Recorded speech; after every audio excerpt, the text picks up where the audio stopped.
Nu ska vi prata eventtrender. Allt ifrån mikro till makrotrender som förmodligen också är här för att stanna. Och vem är inte bättre att prata med det här om än Niklas Ram från Äventyr 9 Yards. Välkommen! Tack så hemskt mycket. Välkommen! Tack. Kan inte du bara lite för vår publik öppna upp? Vem är du? Vad gör du? Äventyr 9 Yards. Ja. Vilka är ni? Ja, men bra. Nej, men vi är en event- och brand experience-byrå. En av Nordens största och ledande. Och själv jobbar jag som kreativt och strategiskt ansvarig över den byrån och ansvarar över dels vårt erbjudande men så att vi också håller den kreativa höjd eller strategiska skärpa som våra uppdragsgivare kräver.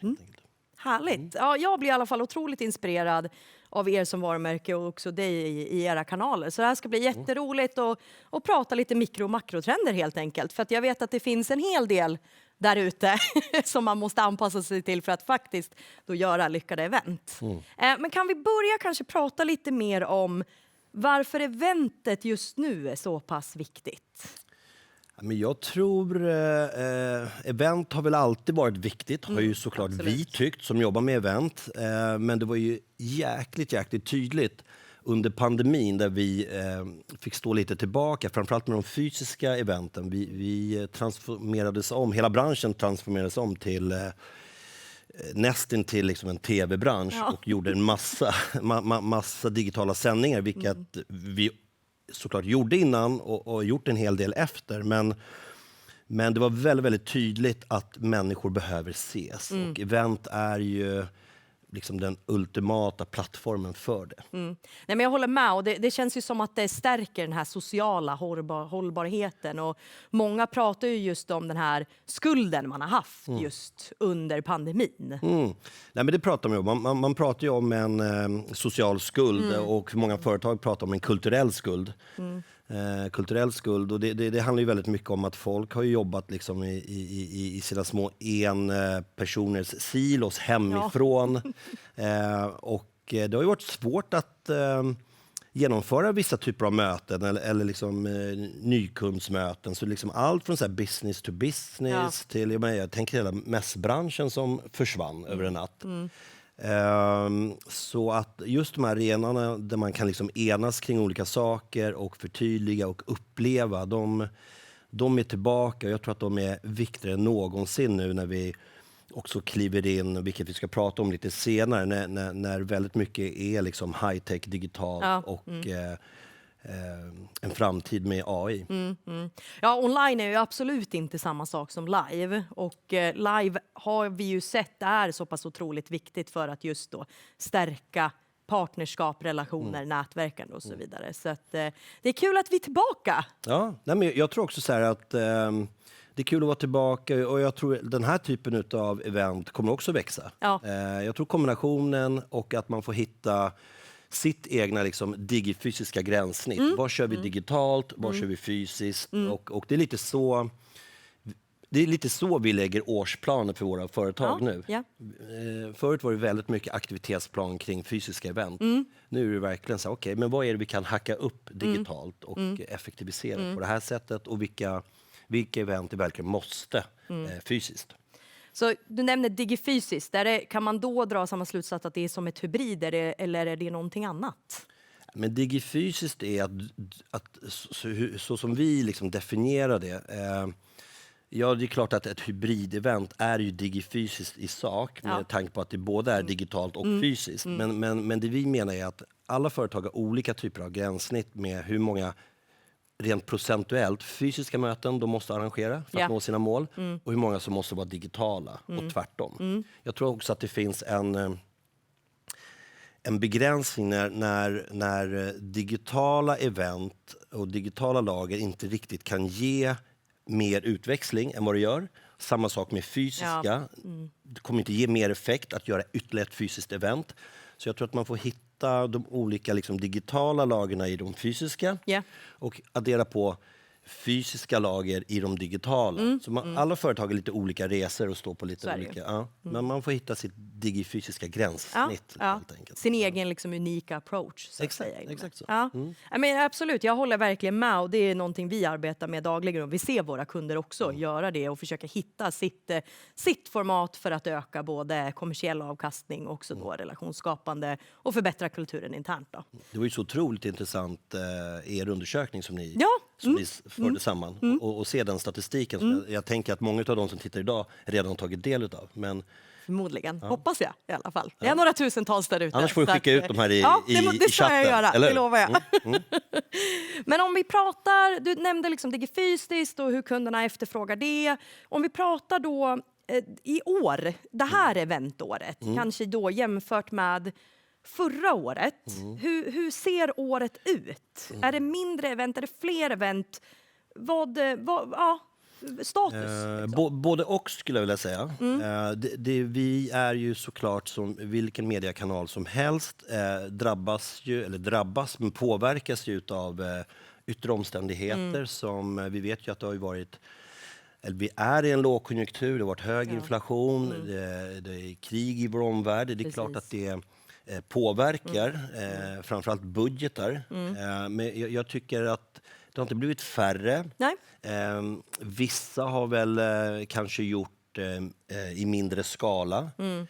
Jag tror hela det här året, men däremot så är det ingen som har valt bort riktigt event. Jag tror att just man har, precis som jag inledde med, förstått att det här har vi liksom inte råd att ta bort om vi ska bygga relation och lojalitet mot våra medarbetare eller mot våra kunder eller mot konsumenter. Utan det här, vi måste ha det i någon form. Så utifrån vår bransch så är det väl lite så att vi är prioriterade, vilket är kul. Vi har liksom kommit upp i hierarkin om man säger så. Vi sitter bra vid bordet hos våra beslutsfattare. Men jag tror att det är inte bara utifrån vårt perspektiv, men i stort så tror jag det är ett år där man får liksom springa lite snabbare, jobba lite hårdare och kanske tjäna lite mindre. Men så länge man gör en bra sak så krattar man ju för 2025 så det ser väldigt, väldigt bra ut. Ja, men precis. Vad glad jag blir. För att det är ju många som pratar och vi möter många kunder som säger att de fightar för sin eventbudget. Och skulle du då säga, det är mindre skala och så vidare, men skulle du säga att neddragningarna på eventbudgeterna är en myt? Eller hur? Ja, men det är, alltså vi får ju aldrig glömma att det är liksom inte alla branscher som går dåligt. Utan i en lågkonjunktur kan man också faktiskt hitta paradoxalt nog liksom högkonjunktur för andra branscher. Så sen beror det på hur du som byrå har, om du har alla ägg i samma korg eller om du är spridd och lite hur ditt erbjudande ser ut. Men jag tycker att man kan se... Jag tycker man kan se en tydlig trend, som sagt. Jag fattar att man måste försvara sin budget. Men kanske inte eventbudgeten i sig. Nej. Utan det är väl mer liksom, för vem vill inte ha mer budget oavsett vad du gör. Så är det. Men jag tycker argumenten är rätt enkla varför man ska behålla eventbudgeten. Det är liksom inte en kanal företag har råd att ta bort. Man har förstått liksom vikten utav det. Framförallt nu när ni ska attrahera nya kunder, behålla medarbetare och rekrytera talanger, så är det en otroligt liksom, stark kanal att göra det i. Absolut. Det är otroligt viktigt att vi fortsätter arrangera event. Och just då, du var lite inne på det, hur man försvarar sin budget och hur man pratar kanske mot sin ledningsgrupp för att faktiskt ha råd med det här. Då ska man då istället då belysa, belysa det som är viktigt istället för att prata just budget. Kanske belysa då vad resultatet av det hela kommer att bli. Ja, alltså jag tror oavsett vad du håller på med så är alltid effekten du ska liksom lyfta. Och kanske också vad den alternativa effekten är om man inte gör det. För det är ju lätt att ta bort alltså så här, och tänka så här, bra, då har vi sparat 1 miljon. Jo, men vad innebär det egentligen om våra anställda inte får ses på det här sättet och de inte enas kring det här? Ja, då kanske vi har en alternativ förlust på 20 miljoner på kort sikt. Ja, precis. Alltså är du med? Så att man måste liksom väga till och från. Sen tycker jag alltid att man alltid ska se över det man håller på med. Om man investerar rätt eller fel. Ja. mäta impactet helt Impact, enkelt. det är viktigt. Ja, exakt. Men jag håller verkligen med. Och ser du nu att era kunder, är det mycket arrangemang som sker internt, alltså interna event, eller är det mycket externa, eller en blandning? Vad är den största efterfrågan just nu? Men både och. Både och. Jag tror, med tanke på att det är lite sämre konjunktur, Ja. så är det sjukt viktigt att möta kunder och nya kunder. Så business to business, det vill säga liksom externa, superviktigt. Superviktigt. Och sen internt, precis som jag var inne på, liksom för att boosta anställda, bygga den här nya kulturen efter pandemin. Man har ju delvis kvar en viss utav kulturen sen innan, men alla bolag har ju förstått att okej, saker och ting kommer inte gå tillbaka till det det var innan. precis. Det var ju många som liksom förra året innan, väntade på att saker och ting skulle bli som förr. Det är bara att acceptera, ingenting kommer bli som förr. Utan vi är inne i liksom en kulturell transformation också. Ja, det nya, exakt. vad de anställda vill och vilka villkor de går med på. Så det måste man investera i, helt klart. Nej, men ja, absolut. Och vi politiker, vi andas ju liksom event. Det är vårt DNA. Så interna event för oss är ju otroligt viktigt. Och vi gör det på många olika sätt. Och har också nu såklart behövt justera hur vi arrangerar dem. Men för oss har också det här avskalat varit en nyckel till framgång. Alltså det behöver inte vara så himla wow, så himla kostnads... Det räcker med att ses. Exakt, precis. Och kanske det ha är kvalitet mycket. i vad man liksom pysslar med, eller vad man Precis. pratar om Exakt. och kring och så här. För det tror jag är en viktig, det kommer ju komma säkert till sen, en av trenderna, liksom att hur det är att liksom skapa ett intressant event. Så jag håller lite på den. Jag håller kvar ja, lite men på den här. absolut. Ja, men bra. vi håller ju på att gå över till de här trenderna redan nu. Okej.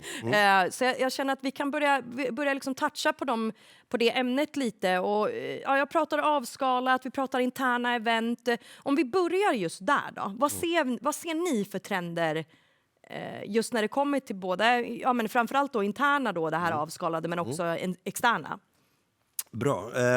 Men det vi verkligen ser, det är att ska du locka folk till ett event så måste innehållet vara key. Det måste vara, man har sagt att content är queen och content is king och du vet, alla de här uttrycken. Och det stämmer verkligen. Jag tror så här att man ödslar liksom inte sin tid på att gå på ett event längre. Nej. Alltså den här att äta gratis eller ta med sig en goodiebag, det spelar liksom ingen roll. Utan du måste få med dig någonting. Om det är liksom själsligt eller att du har nätverkat och träffat liksom några nya viktiga kontaktpersoner eller att du har lärt dig någonting. Jag tror att den paketeringen blir allt viktigare. Jag tror precis som du sa att visst, det är klart man kan locka med en förpackning, du vet det här höga techintensiva spraklet liksom. Men är det tomt innehåll så kommer man ändå känna så här, fan, det här var inte värt min tid och nästa gång går det inte. Så innehållet är liksom superviktigt. Och jag vet att vi pratade om det senast jag var här, men hur vi paketerar det i någonting som vi kallar för edutainment. Så du måste både ha liksom, nödvändigtvis inte alltid, men du måste, om du ändå har en fin förpackning så måste innehållet ändå vara lärorikt och känna att fan, jag fick med mig någonting. Och det här, jag fick med mig någonting kan ju betyda lite olika. För dig, för mig. Så det måste man ju såklart sätta sig med kund, titta på målgruppen och identifiera inför. Så det Älskar det ordet, edutainment. Edutainment. Edutainment. Det ska jag öva på. Entertainment och education är ett. Liksom. Ja, men Edutainment. exakt. Ja, men, det är helt fantastiskt. För att det ser vi också bland våra kunder att deras deltagare, det är någonting de söker. Folk frågar, what's in it for me? Exakt så. För att det är ju mycket så att tid är ju en av de mest liksom, resurserna vi har. De kostar pengar, tid kostar pengar. Och även min egna tid, personliga tid gör det. Så vilket event ska jag gå på? Och jag bestämmer ju mig då ut efter vad innehållet är och kommer jag få med mig någonting. Och precis, det kan vara själsligt som du sa, eller det kan vara någonting specifikt och konkret. För det är nämligen en annan trend, just det här själsliga.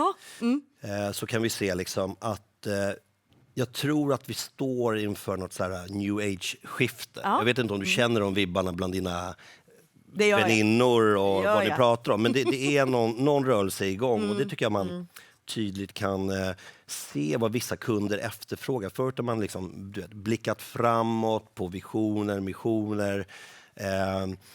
Så är det väldigt mycket nu så här, kanske att vi bara ska stanna upp och ta det lite lugnt. Och inte bara pang, blicka framåt, utan kanske blicka inåt. Hitta de här alternativa event venues, locations. Behöver nödvändigtvis inte vara i en studio som det här eller på Waterfront, Globen eller vad det nu må vara. Det kan vara på ett berg, det kan vara vid ett hav. Är du med? Att få med sig... Det går att göra fina saker där också. Ja, jag hade absolut inte tackat nej till ett event där venuen är ett berg där du blickar ut över ett hav. Sen kanske man inte kan ha så i 2 dagar eller 3 dagar, men ett inslag tror jag kommer vara viktigt. Absolut. Vi kommer se det växa. Ja, men alltså, jag håller med, och det är så spännande att se dem mer då den här avskalade effekten och verkligen då ta in naturens skönhet kanske och verkligen bara våga vara sig själv i just det formatet istället för att det ska vara så. Jag tror det också, i det här teknikskiftet som vi kommer att prata om, som vi står inför och allt det här techdrivna, så får man ju någonstans också så här, jag orkar inte. Nej. Det är nog. Nej, så här, absolut. Jag vill bara landa. Ja. Och det är nog så viktigt på arbetsplatsen som privat. Så att det kommer vi se mer utav. Ja. Skulle du säga att den här namnet på den här sessionen är ju lite så här från mikro till makro. Skulle du säga att just den här trenden då, är det någon form av mikrotrend eller är det makrotrend? Eller vad är skillnaden först och främst på mikro och makro i eventvärlden? Mikro är ju, skulle jag vilja i alla fall kalla trender som ploppar upp, som kan vara väldigt så här... kopplade till någon TikTok-trend som boomar just nu och som man kopplar på ett event till, alltså kanske håller något år. Alltså det är så här, som trender, lite som mode. Ja. Men sen har ju de här makrotrenderna som kanske påverkar en hel bransch och som vi liksom inte kan ducka eller liksom ignorera. Jag tänker liksom hela hållbarhetstänket. Vi var inne på liksom klimatkompensation och så. Det är lite mer en bread and butter idag. Folk har förstått att men det kanske är bra att vi tar tåget dit istället för flyget, eller att vi äter på det här sättet och inte på det där sättet och så vidare. Så där är vi. Men just frågan kring social hållbarhet. Jag tror att vi var inne på det när vi satte oss ner här från början. Att hur effekten på alla vi som skapar event, vad det egentligen är, att föra samman människor. Precis. Från en tid där vi liksom har splittrats, där pandemin har pausat de här sociala interaktionerna. Det är ju hela vårt värde som bransch. Och det tror jag är hela vår USP framåt, och det är en nödvändighet. Och inte bara vi liksom som jobbar med kanske företagsevent primärt, men jag tänker hela kultursektorn, allt från liksom bio, teatrar, dansbanor, you name it. Alltså det var ju ett dåligt exempel. Jag är aldrig på en dansbana, men du förstår vad jag menar. Gröna Lund för den delen. Ja, men nu fattar jag. Att ses, att prata med den. Ja. Kulturer emellan, utbyta liksom. Ja, exakt. Men så liksom mikrotrender är liksom det som ploppar upp och trendar för dagen i princip, eller för veckan, månaden. Makro är mer lite det vi står inför, hela det här teknikskiftet med AI, vad innebär det? Inte bara liksom för vår bransch utan för våra företag och så vidare. För det är ju liksom, vi är ju bara i startgroparna och det kommer påverka oss alla. Och sen hållbarhet. Precis. Så det är lite mer så man kan dela upp det. Liksom. Men om vi kikar på de här makro, vi har varit inne ganska mycket på hållbarhet, både socialt och så vidare. Är det först och främst, är det någonting många av era kunder nämner när de kommer till er och vill ha en pitch? Då? Är det hållbarhet i fokus? Kanske inte i fokus, men som en liksom nödvändighet att vi ens ska få vara med och titta på uppdrag, pitcha på uppdrag, att vi jobbar aktivt med det. Dels som jag sa, de här klimatsmarta valen. Och vi kommer ju faktiskt från en bransch där vi tidigare inte är så jäkla klimatsmarta. Vi bygger upp saker och river det samma dag och slänger det. Liksom. Det är ju så det har sett ut historiskt och bara flugit runt jorden 7 varv liksom, med grupper. Så där börjar man ju tänka till ordentligt. Men fler och fler har ju förstått effekten av just det här sociala hållbarheten, vad det gör med människor, hur de mår. Alltså hur vi faktiskt kan påverka via fysiska event. Och kan du påverka dina anställda och må på ett visst sätt, förstå en viss sak i grupp, enskilt, mot ett mål, så har du kommit väldigt, väldigt långt. Och kan du påverka liksom människor att de förstår saker och känner saker och framförallt positiva saker för sitt företag så blir de ju antagligen en bättre människa, bättre kollega, bättre vän, bättre fru, bättre man, precis. bättre pappa, mamma. Det blir inga på vattnet, rent socialt. Så vi har en otrolig kraft hur vi kan påverka eftersom vi jobbar ju med alla sinnen på event också. Ja, exakt. Ja, men kul att höra för att det är en otroligt viktig punkt. Och om vi går vidare till den andra makrotrenden som du nämner, lite AI och så vidare. Du nämnde trovärdighet där också. För att AI är ju överallt och ingenstans och det är på alla släppar och vi har precis börjat som du säger. Och så här, hur ska man som varumärke förhålla sig, precis. Nej, men om man tittar rent ur ett varumärkesperspektiv. För jag menar, hur vi jobbar med AI, den nya tekniken, hur den kommer, nu har ju den funnits ett tag, men den är som du säger på alla släppar nu. Jag menar, du har ju flippat på Netflix i flera år. Ja. Du har ju kollat kartfunktionen i mobilen. Alltså, så här, AI har ju funnits med oss utan att vi kanske har tänkt på att det är AI. Ja, exakt. Men om man tittar ur liksom ett eventperspektiv så är det en sak, och tittar du på hur företagen kommer att använda sig av AI så är det en annan. Men AI så som vi använder det idag, det är ju för att effektivisera det vi håller på med i de olika rollerna. Du kan ju använda AI allt från i ett CRM och vara kundansvarig till en produktionsledare som jobbar med lister, till vi som kanske jobbar strategiskt och kreativt i olika program eller med film eller med alltså, det finns ju AI för allt.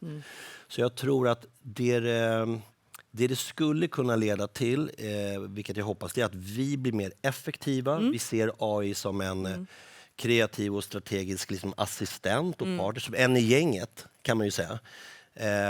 Vilket gör att vi blir kanske då effektivare och kan ägna lite mer tid att backa hem åt andra saker, kanske mer spirituella. Ja. Eller tänka 2 horisonter bort och inte vara med näsan i sin vardag. Förstår du? Så det ger... Men om du använder AI till att bli ännu mer effektiv och bara lägger på arbetsuppgifter, då tror jag vi är ganska nära utbrändhet. Ja, så där får man passa sig för. Ja. Men en annan insikt, får jag fortsätta på AI? Jättegärna, jag älskar ämnet. Det som händer i sådana här stora teknikskiften, det är ju fantastiskt. Jag är superfascinerad. Men det som händer är ju såklart att rätt många kommer förlora sina jobb, tyvärr. Utifrån de jobb vi känner till idag. Ja, och i den takten som nya jobb kommer inte tillsättas i den takten som vi förlorar. Till en början. Sen kommer det komma massa nya. Men det jag funderade på, det är ju så här att det är mer syftet. Ja. Du vet, många, framförallt i Norden, deras liksom higher purpose, där de känner att de kan bidra, vara en i gänget, det är ju att gå till ett jobb. Frågan är vad som händer med mänskligheten i ett samhälle där folk förlorar sina jobb och inte bara det, men förlorar sitt syfte. Det är ju rätt intressant och det är rätt mörk baksida. Ja, absolut. Men det är någonting man måste också ta Ja, det måste man ju prata på. om. Det måste man ju såklart prata om. Så, verkligen. Vi har många kunder där ute som är lite rädda. Alltså för AI, helt enkelt. Och både så här framtiden, men också hur man då kanske matar in all data. Vad får man mata in? Vad är säkerheten kring AI? Jag tror att det är väldigt ovisst fortfarande där ute. Så att, och just den här mörka sidan som du pratar om, väldigt viktigt att komma ihåg det så man inte bara kör på. Ja, men jag tror, det går ju inte att liksom pausa att vi kommer vara ett med maskiner. Nej. Det är bara fakta. Det är ju så det kommer vara. Sen hur mycket och på vilket sätt. Ja, men exakt. Så jag tror att det är ändå bättre att se på hela den utvecklingen med nyfikenhet. Ja, absolut. Och inte vara orolig till exempel, men gud, ska jag ta in det här verktyget till företaget? Nej, för då kanske min roll försvinner. För den är ju lätt, den sitter ju många med nu. Den där låtsas jag inte om. Så är det. Fanns. Ja. Så att jag tror bara, embrace, var på, så kommer du hitta ditt i det här nya. Ja, men exakt. Som man har gjort i tider tillbaka. Precis. Alltså våga experimentera. Våga experimentera. För att det är ju ingenting, om du blir expert på det så kommer ju du vara expert. Det är ingenting som kommer ersätta din expertis. Nej. Och nu pratar vi bara om effektivitet och olika typer av verktyg på jobbet. Men tänk hur mycket det kommer hjälpa till i skolor, i Precis. andra typer av utbildningar, inom läkaryrket. Alltså det finns ju massa möjligheter inom AI också. Ja, men det gör det. Absolut. Jag älskar ämnet och jag är så fascinerad. Och jag hoppas att vi fortsätter liksom, utforska den marken, men på ett bra och rätt sätt och korrekt Verkligen. sätt, Ja. helt enkelt. Ja, det finns ju liksom inget globalt etiskt råd. Nej, inte ännu. Nej. Men det kommer. Det är lite stressigt. Ja, jag tror att det kommer snart. Det sägs som i alla fall. Men det var väl lite makro. Men om vi pratar mikro, om vi går mer in på de trenderna. Du nämnde TikTok. Ja. Men det är väldigt vad ser vi lätt. där? Ja, men just på TikTok, nu kan jag inte direkt liksom kanske koppla någon trend från TikTok, men det är en av plattformen såklart som man plockar många trender. Precis. Det gör ju allt från kockar och hittar ju trender där. Och liksom, Exakt. så. Men en tydlig liksom mikrotrend är att, jag var inne på det här, alltså what's in it for me. Ja. Det är att eventen nödvändigtvis kanske inte bara är 3 programpunkter på en dag. Nej. Och någon breakout med någon mingel, utan nu är det liksom parallellt kanske 20 spår. Och så får företag eller besökarna till de här eventen då välja och skräddarsy sina egna dagar, halvdagar, dagar, kvällar. Så det är lite mer en mikrotrend, men som jag tror framförallt nu är här för att stanna och som AI då också möjliggör. Det är on demand, kan vi kalla det. Ja, exakt. Att du vet varför du går dit och sen kan du påverka dels inför vilka du ska träffa, vad du vill gå på, och du kan byta på plats också.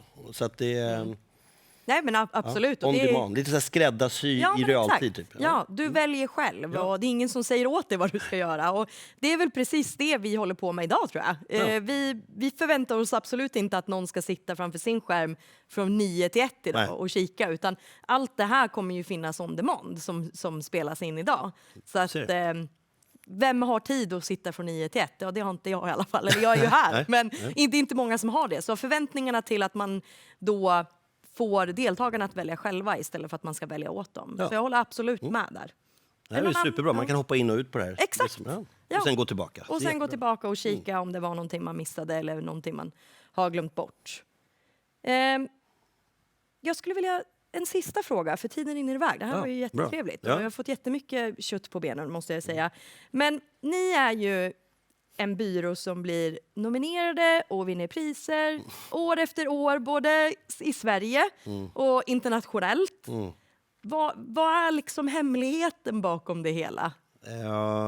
Man måste tävla, det är hemligheten. Annars blir du aldrig nominerad. Nej, men jag tror dels måste man faktiskt tävla. Jag tror att det finns många duktiga byråer som inte ställer upp av olika anledningar. Men man måste tävla. Och det gör vi av massa olika anledningar. Dels för att bygga stolthet, men också för att också bencha sig lite mot konkurrenter. Och ur marknadsföringssyfte visa att vi faktiskt vinner priser. Och hemligheten varför vi vinner, det handlar egentligen ingenting om mig. Det handlar bara om att man rekryterar riktigt, riktigt vassa talanger och stjärnor till sitt jobb. Och kanske då lite med mig, att man får ihop teamen också. Att man får ihop...